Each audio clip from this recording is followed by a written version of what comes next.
Capítulo 7. A cooperação do divino com o humano. No ministério da cura, o médico tem de ser um cooperador de Cristo. O Salvador assistia tanto à alma como ao corpo. O evangelho por ele pregado era uma mensagem de vida espiritual e de restauração física. O libertamento do pecado e a cura da doença estavam ligados entre si. O mesmo ministério é confiado ao médico cristão. Ele deve se unir a Cristo no aliviar tanto as necessidades físicas como as espirituais de seus semelhantes. Cumpre-lhe ser para o enfermo um mensageiro de misericórdia, levando-lhe um remédio ao corpo doente e à alma enferma de pecado. Cristo é a verdadeira cabeça da profissão médica. O médico-chefe acha-se ao lado de todo clínico que trabalha para aliviar os sofrimentos humanos.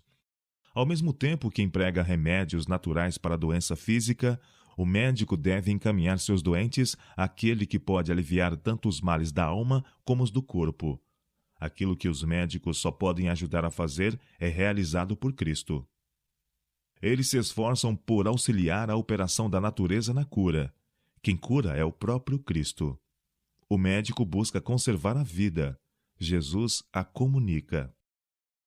Em seus milagres, o Salvador revela o poder que está continuamente operando em favor do homem para manter e curar.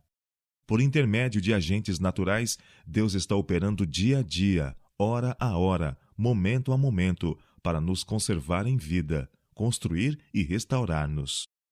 Quando qualquer parte do corpo sofre um dano, principia imediatamente um processo de cura. Os agentes da natureza põem-se em operação para restaurar a saúde. Mas o poder que opera por intermédio seu é o poder de Deus.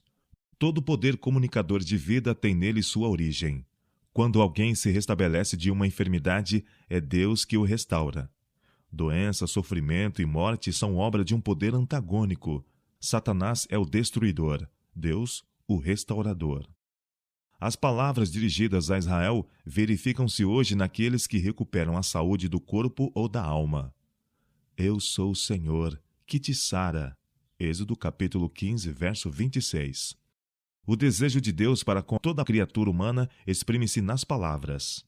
Amado, desejo que te vá bem em todas as coisas e que tenha saúde, assim como bem vai a tua alma. 3 João, versículo 2. É Ele que perdoa todas as tuas iniquidades e sara todas as suas enfermidades, quem redime a tua vida da perdição e te coroa de benignidade e de misericórdia. Salmo 103, versos 3 e 4. Quando Cristo curava a doença, advertia muitos dos enfermos. Não pequeis mais, para que te não suceda alguma coisa pior. João capítulo 5, verso 14. Assim ele ensinava que haviam trazido sobre si mesmos a doença, transgredindo as leis de Deus, e que a saúde podia ser preservada unicamente pela obediência.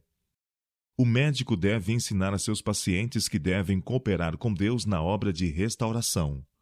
O médico tem uma compreensão sempre crescente de que a enfermidade é o resultado do pecado.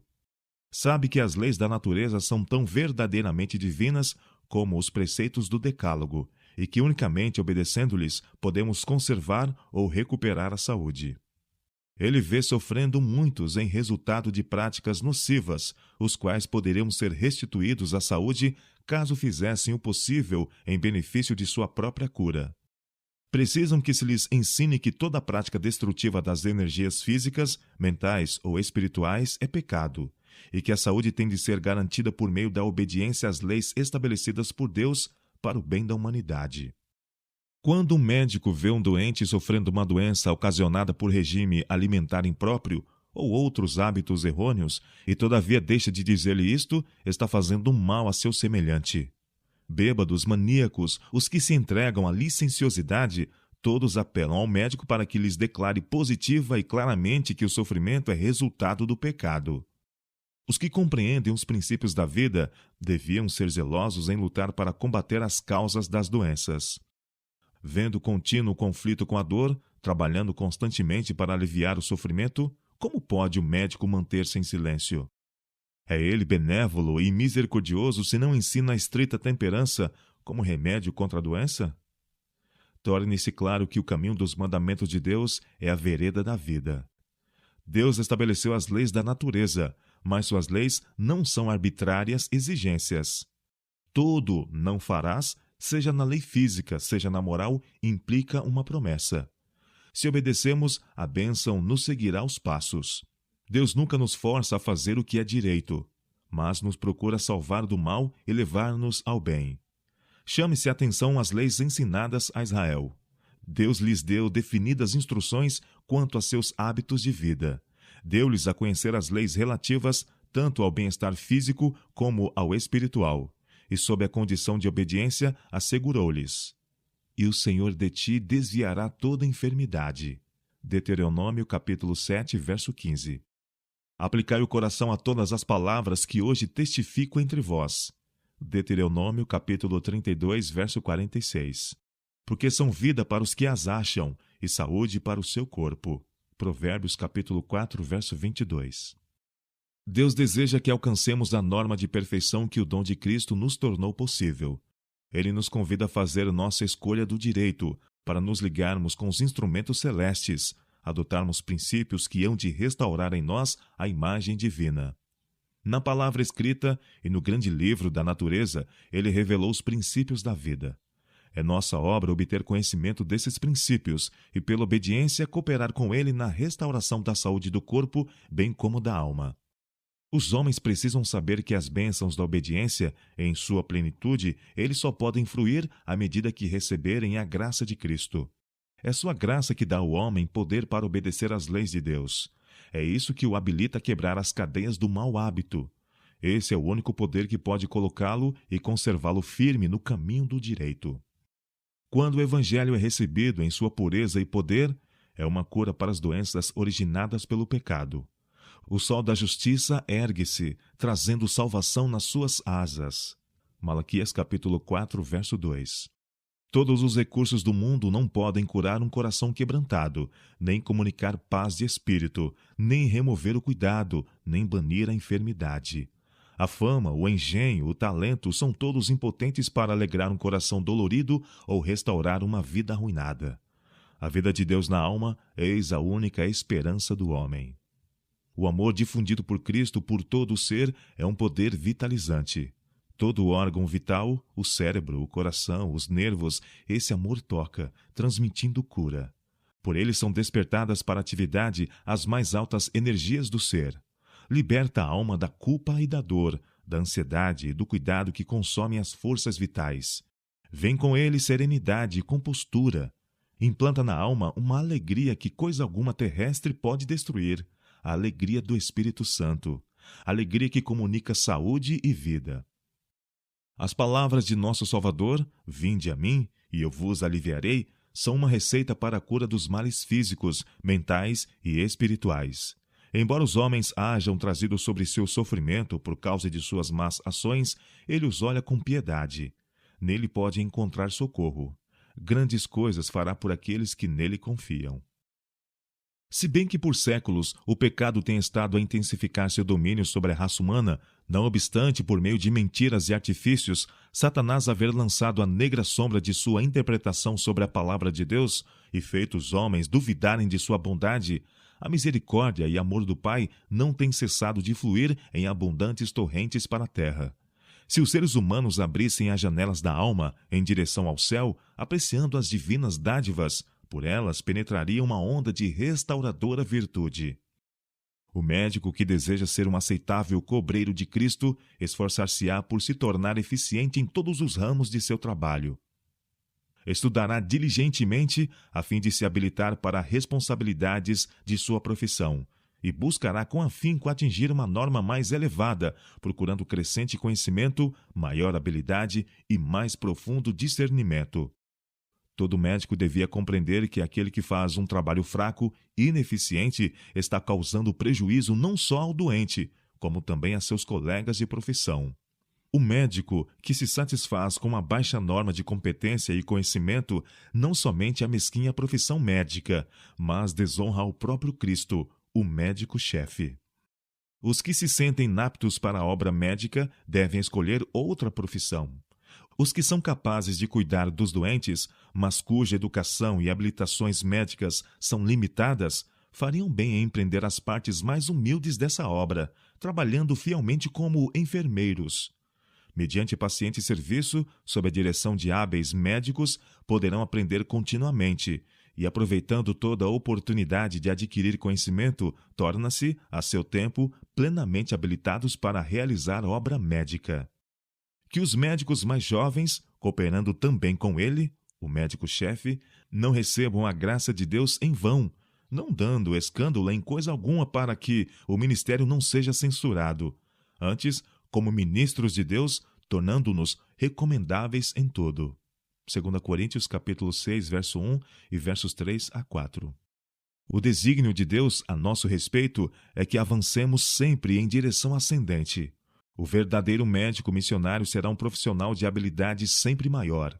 Talentosos médicos cristãos, possuindo superior capacidade profissional, deviam ser procurados e animados a entrar para o serviço de Deus em lugares que possam instruir e preparar outros para que se tornem médicos missionários. O médico deve reunir em sua alma a luz da palavra de Deus. Deve fazer contínuo o progresso na graça. Para ele, a religião não deve ser meramente uma influência entre outras.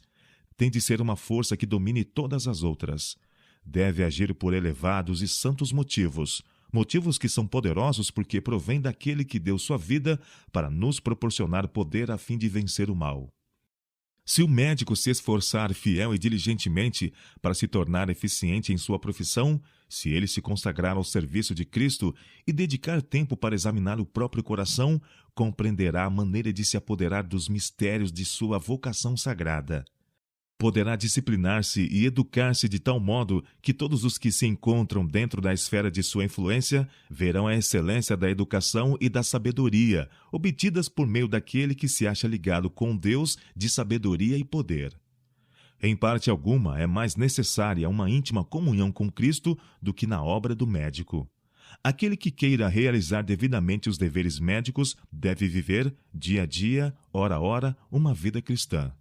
A vida do enfermo está nas mãos do médico. Um diagnóstico negligente, uma receita errada, num caso melindroso ou um inábil movimento da mão por um fio de cabelo sequer, numa operação, e uma vida pode ser sacrificada, uma alma lançada à eternidade. Que solene pensamento! Como é importante que o médico esteja sempre sob a direção do médico divino. O Salvador está disposto a ajudar a todos quanto o invoquem em busca de sabedoria e discernimento. E quem mais necessita de sabedoria e clareza de ideias do que o médico, de cujas decisões tanto depende? Que aquele que está procurando prolongar a vida olhe com fé em Cristo, para que ele lhe dirija cada movimento. O Salvador lhe dará tato e habilidade no lidar com os casos difíceis. Maravilhosas são as oportunidades oferecidas aos guardiões dos enfermos.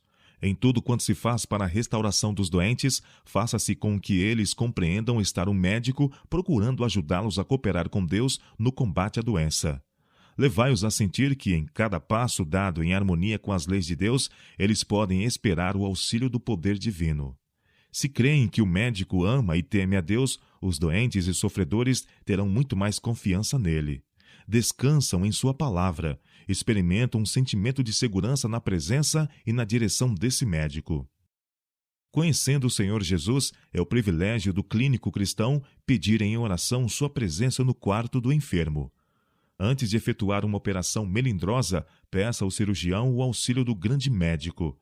Assegure ao paciente que Deus pode fazê-lo passar a salvo pelo problema, que em todos os tempos de aflição é ele um seguro refúgio para os que nele confiam. O médico que não pode fazer isso perde um caso após outro, que, do contrário, teriam sido salvos. Se ele pudesse proferir palavras que inspirassem fé no compassivo Salvador, que sente cada pulsação de angústia, ele pudesse apresentar em oração as necessidades da alma, a crise passaria frequentemente com mais facilidade. Unicamente aquele que lê o coração pode saber com que tremor e terror consentem muitos pacientes numa operação às mãos de um médico. Compreendem o perigo que se acham.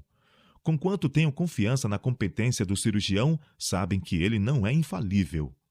Ao verem, porém, um médico curvado em oração, pedindo o auxílio de Deus, são inspirados a confiar. Gratidão e confiança abrem-lhe o coração ao poder restaurador de Deus. As energias de todo o ser são possuídas de vigor e as forças vitais triunfam. Também ao médico, a presença do Salvador é um elemento de força. Muitas vezes, as responsabilidades e possibilidades de sua obra lhe trazem temor ao espírito. A febre da incerteza e do receio tornaria inábil sua mão. Mas a certeza de que o divino conselheiro se acha ao seu lado e guiá-lo e sustê-lo comunica serenidade e ânimo. O toque de Cristo na mão do médico traz-lhe vitalidade, calma, confiança e poder. Tendo passado a salvo o momento da crise e havendo perspectiva de êxito, sejam alguns momentos dedicados a orar com o paciente. Exprimi vosso sentimento pela vida que foi poupada. Ao brotarem dos lábios do paciente palavras de gratidão para com o médico, faça que essa gratidão seja dirigida a Deus. Diz-lhe que sua vida foi poupada, porque ele se achava sob a proteção do médico celeste. O médico que segue essa orientação está conduzindo o doente para aquele de quem depende a sua vida, aquele que é capaz de salvar plenamente todos quantos a ele se chegam. Na obra do médico missionário deve-se introduzir um profundo anseio por almas. Ao médico, da mesma maneira que ao pastor, é confiado o mais precioso depósito que já se entregou ao homem. Compreenda-o ele ou não, a todo médico é confiada a cura de almas. Em sua obra de tratar com doença e morte, perdem os médicos frequentemente de vista as solenes realidades da vida futura. Em seu ansioso esforço por afastar o perigo do corpo, esquecem o da alma. Aquele a quem estão ministrando pode estar se desprendendo dos laços da vida. Estão-lhe fugindo as derradeiras oportunidades.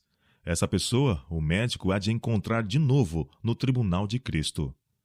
Perdemos muitas vezes as mais preciosas bênçãos por negligenciar proferir uma palavra a seu tempo. Se não vigiarmos a áurea oportunidade, esta se perderá. Ao pé do enfermo, não se deve dizer nenhuma palavra relativa a credos ou pontos controvertidos. Que o sofredor seja encaminhado àquele que está disposto a salvar a todos quantos a ele vão ter com fé. Esforçai-vos zelosa e ternamente por ajudar a alma que paira entre a vida e a morte. O médico que sabe ser Cristo seu salvador pessoal, porque ele próprio foi conduzido ao refúgio, sabe lidar com as almas trementes, culpadas, enfermas de pecado, que para ele se volvem em busca de auxílio. Sabe responder à pergunta: que é necessário que eu faça para me salvar? Atos capítulo 16, verso 30. Pode contar a história do amor do Redentor. Pode falar por experiência do poder do arrependimento e da fé. Em palavras simples e fervorosas, sabe apresentar a Deus em oração as necessidades da alma e animar o doente a pedir também e aceitar a misericórdia do compassivo Salvador. Ao ministrar ele assim, ao pé do leito do doente, esforçando-se por proferir palavras que levem auxílio e conforto, o Senhor opera com ele e por intermédio dele. Ao ser o espírito do sofredor encaminhado a Cristo, sua paz enche-lhe o coração, e a saúde espiritual que lhe sobrevém é empregada como a mão ajudadora de Deus na restauração da saúde do corpo. Ao atender um doente, muitas vezes o médico encontra a oportunidade de confortar seus queridos. Enquanto eles permanecem à beira do leito do sofredor, sentindo-se impotentes para livrá-lo da agonia, seu coração se abranda. Muitas vezes a mágoa de outros ocultada é exposta ao médico. É então o ensejo de encaminhar esses aflitos àquele que convidou cansados e oprimidos a irem a ele. Pode-se fazer orações com eles e por eles, apresentando suas necessidades ao aliviador de todos os infortúnios, o suavizador de todas as dores. O médico tem preciosa oportunidade para dirigir a atenção de seus doentes para as promessas da palavra de Deus. Cumpre-lhe tirar do tesouro coisas novas e velhas, falando aqui e ali as ansiadas palavras de conforto e instrução. Torne o médico sua mente um tesouro de novos pensamentos. Estude diligentemente a palavra de Deus a fim de estar familiarizado com suas promessas. Aprenda a repetir as confortadoras palavras que Cristo proferiu durante seu ministério terrestre, quando dava suas lições e curava os enfermos. Deve falar das obras de cura realizadas por Cristo, de sua ternura e seu amor. nunca negligencie o encaminhar a mente dos doentes para Cristo, o médico por excelência. O mesmo poder exercido por Cristo, enquanto andava visivelmente entre os homens, acha-se em sua palavra. Era por sua palavra que Jesus curava a doença e expulsava os demônios. Por sua palavra acalmava o mar e ressuscitava os mortos. E o povo dava testemunho de que sua palavra tinha autoridade. Ele falava a palavra de Deus, a mesma que falara a todos os profetas e mestres do Antigo Testamento. Toda a Bíblia é uma manifestação de Cristo. As Escrituras devem ser recebidas como a palavra de Deus a nós, não meramente escrita, mas falada também. Quando os aflitos iam ter com Cristo, ele os via não somente a eles que pediam auxílio, mas a todos quantos, através dos séculos, haviam de buscá-lo com igual necessidade e idêntica fé. Quando disse ao paralítico: Filho, tem bom ânimo, perdoados te são os teus pecados. Quando disse à mulher de Cafarnaum: Tem bom ânimo, filha, a tua fé te salvou, vai em paz. Dirigia-se a outros sofredores, oprimidos do pecado, que haviam de ter com ele em busca de auxílio. O mesmo se dá quanto a todas as promessas da palavra de Deus. Por meio delas, ele nos está falando a nós individualmente, falando tão diretamente como se lhe pudéssemos ouvir a voz. É por intermédio dessas promessas que Cristo nos comunica sua graça e poder. Elas são folhas daquela árvore que é para a saúde das nações. Apocalipse capítulo 22, verso 2. Recebidas, assimiladas, elas serão a fortaleza do caráter, a inspiração e o sustentáculo da vida. Nenhuma outra coisa pode possuir tal poder restaurador. Nada além delas pode comunicar o ânimo e a fé que dá energia vital a todo o ser. Há alguém que se acha tremer de temor à beira da sepultura. A alma cansada do fardo de sofrimento e pecado, repita ao médico, quando se lhe oferecer ensejo, as palavras do Salvador. Pois todas as palavras das Santas Escrituras são suas. Não temas, porque eu te remi. Chamei-te pelo teu nome. Tu és meu. Quando passares pelas águas, estarei contigo. E quando pelos rios, eles não te submergirão. Quando passares pelo fogo, não te queimarás, nem a chama arderá em ti. Porque eu sou o Senhor teu Deus, o Santo de Israel, o teu Salvador. Enquanto foste precioso aos meus olhos, também foste glorificado, e eu te amei. Isaías capítulo 43, versos 1 a 4. Eu mesmo, sou o que apago as tuas transgressões por amor de mim, e dos teus pecados não me lembro. Isaías capítulo 43, verso 25. Não temas, pois, porque estou contigo. Isaías capítulo 43, verso 5. Como um pai se compadece de seus filhos, assim o Senhor se compadece daqueles que o temem, pois ele conhece a nossa estrutura, lembra-se de que somos pó. Salmo 103, versos 13 e 14. Somente reconhece a tua iniquidade, que contra o Senhor teu Deus transgrediste. Jeremias capítulo 3, verso 13. Se confessarmos os nossos pecados, ele é fiel e justo para nos perdoar os pecados e nos purificar de toda injustiça. 1 João capítulo 1, verso 9. Desfaço as tuas transgressões como a névoa e os teus pecados como a nuvem. Torna-te para mim, porque eu te remi. Isaías capítulo 44, verso 22. Vinde, pois, e arrazoemos, diz o Senhor. Ainda que os vossos pecados sejam como a escarlata, eles se tornarão brancos como a neve. Ainda que sejam vermelhos como o carmesim, se tornarão como a branca lã. Se quiserdes e ouvirdes, comereis o bem desta terra. Isaías capítulo 1, versos 18 e 19. Com amor eterno te amei, também com amorável benignidade te atraí. Jeremias capítulo 31, verso 3. Escondi a minha face de ti por um momento, mas com benignidade eterna me compadecerei de ti. Isaías capítulo 54, verso 8. Não se turbe o vosso coração. João capítulo 14, verso 1. Deixo-vos a minha paz vos dou, não vou-la dou como o mundo a dá. Não se turbe o vosso coração, nem se atemorize. João capítulo 14, verso 27. E será aquele varão como um esconderijo contra o vento, e como um refúgio contra a tempestade, e como ribeiros de águas em lugares secos, e como a sombra de uma grande rocha em terra sedenta. Isaías capítulo 32, verso 2. Os aflitos e necessitados buscam águas, e não as há, e a sua língua se seca de sede. Mas eu, o Senhor, os ouvirei. Eu, o Deus de Israel, os não desampararei. Isaías capítulo 41, verso 17. Assim diz o Senhor que te criou. Derramarei água sobre o sedento e rios sobre a terra seca. Derramarei o meu espírito sobre a tua posteridade e a minha bênção sobre os teus descendentes. Isaías capítulo 44, versos 2 e 3. Olhai para mim, sereis salvos, vós, todos os termos da terra. Isaías capítulo 45, verso 22. Ele tomou sobre si as nossas enfermidades, elevou as nossas doenças. Mateus capítulo 8, verso 17. Ele foi ferido pelas nossas transgressões e moído pelas nossas iniquidades. O castigo que nos traz a paz estava sobre ele, e pelas suas pisaduras fomos sarados. Isaías capítulo 53, verso 5.